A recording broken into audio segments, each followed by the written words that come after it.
ومتابعة لهذا الشأن معي من بيروت الصحفي والمحلل السياسي جورج علم. سيد علم، إذن قائد أو جنرال في الحرس الثوري الإيراني إلى جانب عناصر وقائد من حزب الله كانوا ضمن المجموعة التي استهدفتها إسرائيل أمس.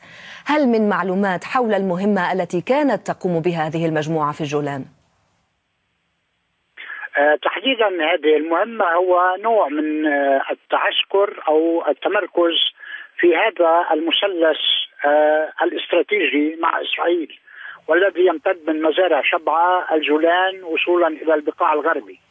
باعتقادي أن التمركز هناك ربما طبعا يأتي من ضمن ما يسمى الدور الإيراني حزب الله في الصراع داخل سوريا في مكافحة الإرهاب، وبالتالي هذا الأمر لم يعد جديدا، ذلك أن حزب الله كان قد أعلن صراحة انحيازه إلى جانب النظام السوري في مواجهة المعارضة. طيب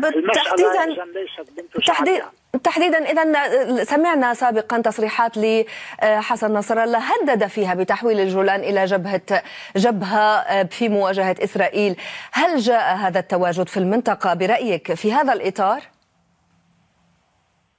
باعتقادي نعم، لأن الجولان هناك بطبيعة الحال ما يسمى بجبهة النصرة بالمعارضة بأطيافها، وبالتالي كما أشرت أن حزب الله الذي يقاتل في سوريا إلى جانب إيران طبعا هو مع النظام ومع ما يسمى الدفاع عن خط المقاومة ومحور المقاومة، وهذا هو التعبير التقني الذي يستخدمه عادة حزب الله والسيد حسن نصر الله لتبرير وجود عناصره في هذا المثلث. ماذا عن الرد المحتمل إذن لحزب الله، وهل ستجر لبنان إلى مواجهة جديدة مع إسرائيل برأيك؟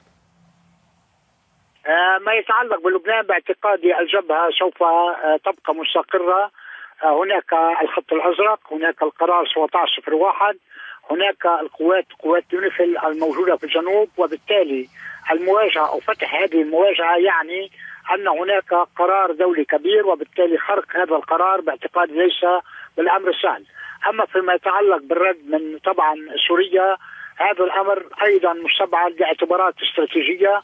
أولا إذا كان هناك من رد فالقرار سيكون إيراني. إيران ليست الآن في وارد فتح جبهة، وهي التي طبعا تجتاز مفاوضات صعبة حول برنامجها النووي، وبالتالي هناك تعاطف من قبل الرئيس باراك أوباما الذي حذر الكونغرس الأمريكي من اتخاذ المزيد من العقوبات ضد إيران، وضحت الصورة، هذا سيؤدي إلى فشل المفاوضات. أضف إلى ذلك أن هناك الوضع الاقتصادي الصعب حيث انخفاض النفط أثر بشكل مباشر. وضحت الصورة. شكرا جزيلا لك المحلل السياسي جورج علم، كنت معنا من بيروت. شكرا لك.